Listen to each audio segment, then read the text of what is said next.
Now it's time to go back a little bit.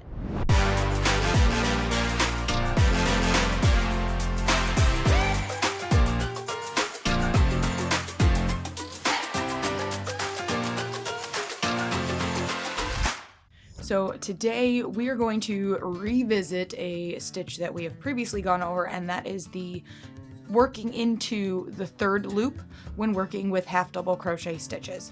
Previously we went over how to work into the front third loop. Usually you use that when working back and forth in rows. The third loop ends up on the front when you're working in the row. So it'll be on the front of the side facing you. Wow, words.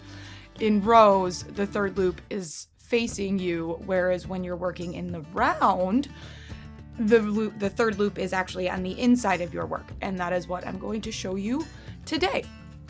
So I just made a basic little, increased circle, and then I increased with single crochets up to 24 stitches, and then I chose to change my color so you guys can see what I'm really working with and how to do this, so it's a nice contrast. Hopefully it helps. But then I did one final increase row using half double crochet stitches. Now, the reason I like to do work with the rear third loop, especially with animals and stuff, is I love it gives like a nice flat base. That's what I use it for mainly. Like if you look at a lot of my alien pattern, I use this method to get the nice flat head, the flat arms and legs. With my Hank the giraffe pattern that I hope to be releasing soon, I used it to keep the front of his hooves pretty flat.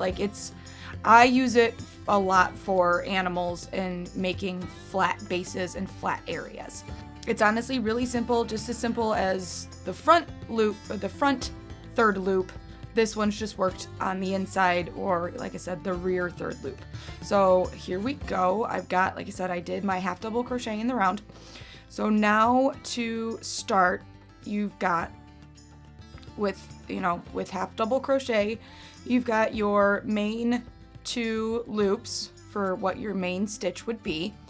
And then being that we're working in the round, that third loop, if you turn your work a little bit, is kind of tucked under.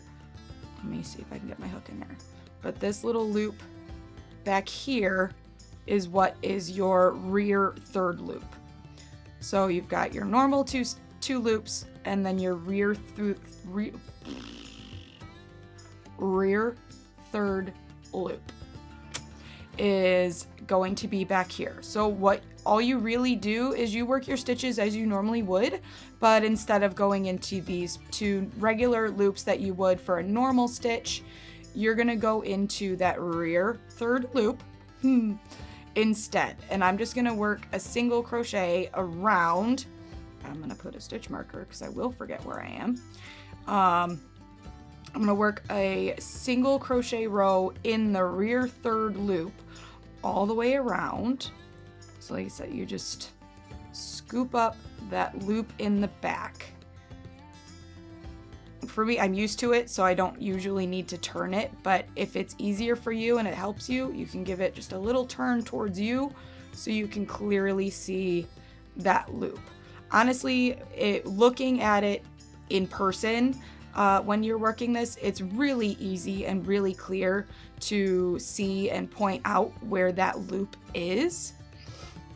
But yeah, so that's honestly it. Like I said, just a revisit to show you a different method on how to work in the third loop. Like I said, with rows that we previously covered, you'll find this extra little loop in the front of your work, or at least the side that's facing you. And like right now in the round, you're going to find that extra little loop on the inside of your work. So I'm almost to the end of this round. The only reason I just want to show you why this stitch is so cool when it comes to working in the round. I'll worry about finishing it later. But so you can see I haven't finished working this side yet, But when I turn it to the area where I was working in the loop, you can see it kind of curves, it pushes those 2 regular loops forward, and it starts to create this nice, round, not round, but this nice edge. So if this was a flat, I'll come up here. So sitting on my hand, it's nice and flat, and to just work up from here, you can make a nice circular column and everything like that. Like I said, so this side is not finished, but so you can see how that works. Let me try and hold it like this. So this side is still normal, but as we come around to this edge, you see you get that really nice, clean, crisp edge. And then when we turn it this way, you can see the nice wall that we started to build by working in that rear third loop. So Lisa, just another fun play on a stitch we've already gone over. And like I use it a lot. Like the cows, I used it on their feet. The robots, I used it. The giraffes. Anywhere where I need a flat base or a flat side or whatever, I'm working in the rear third loop. And like I said, you really only get this loop as clean and nice and crisp working with half double crochet. I believe you can do it with the double crochet. I personally don't because it's kind of a pain in the butt. But yeah, so that's it. Go play now. I'll catch you in the next one. Bye.